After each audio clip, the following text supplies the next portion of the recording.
సరిపోదా? చేపలు ఎప్పుడు చేపల కర్రీ తయారు చేసే విధానం అక్కడ ఇద్దరున్నారు. అది గాయస్ దాని నిండా ఏగలు వాళ్తున్నా కూడా పట్టించుకోకూడదు. ఉప్పును అది తర్వాత పసుపు వేసుకోవాలంట. మా నాన్నమేమో అది మా పిన్నమేమో అదిగో ఉప్పు కారం అవన్నీ వేసి తిప్పింది. అది పులుసు 2 బాండీలకి వేసింది. నెక్స్ట్ ఏం చేయాలి? ఇంకా పొయ్యి మీద పెట్టాలా? చెప్పు. పొయ్యి మీద పెట్టాలి. ఎందుకురా నా జీవితంతో అట్లా ఆడుకుంటావా?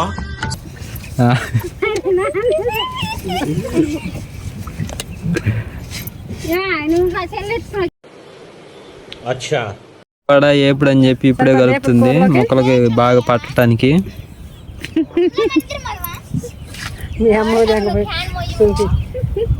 సరిపోద్దా? అల్లం మొత్తం ఉంచే దీంట్లో కావద్దని మొత్తం దాంట్లో వేస్తున్నావు. ఎప్పుడు అని చెప్పి మొత్తం వేస్తుంది అయ్యా మసాలా.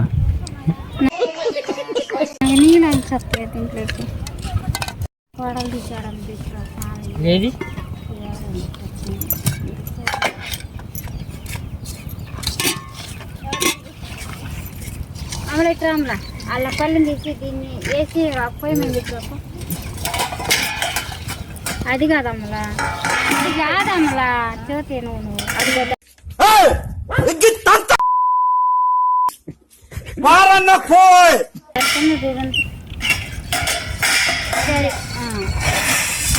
తలకాయ పైకెత్తా ఒకసారి.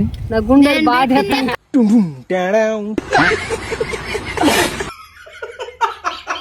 మొక్కలేచి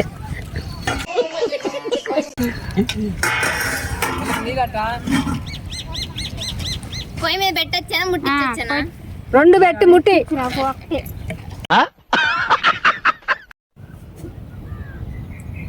ముందు స్టవ్ వెలిగించుకోవాలా, తర్వాత దాని మీద బాడిని పెట్టాలా. ఒకసారి అది ఇగోండి చేపలు అయ్యి నీళ్ళు బాగా దట్టకి పెట్టాలా. ఇంక మా నాయనమ్మ యాపటం అయితే స్టార్ట్ చేసింది. ఒక్కొక్క మొక్క తీసి అది నూనె అయితే బాగా దట్టకి వేసుకోవాలా బాండీలో. ఇంక దిప్పు అది ఇంకా ఆ టైప్లో ఇంక ఒక్కొక్క మొక్క దిప్పుతూనే ఉంటుంది. ఏంటే ఆ లుక్ ఏంటే?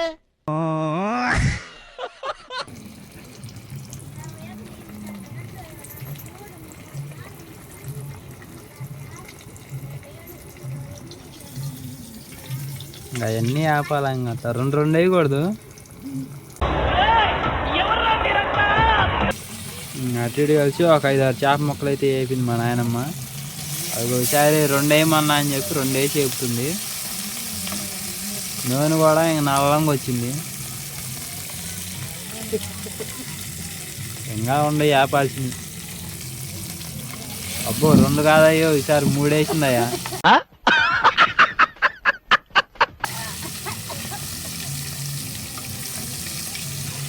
అది ఏ గేలకే సరిపోద్ది. ఇంకా ఫిష్ కర్రీ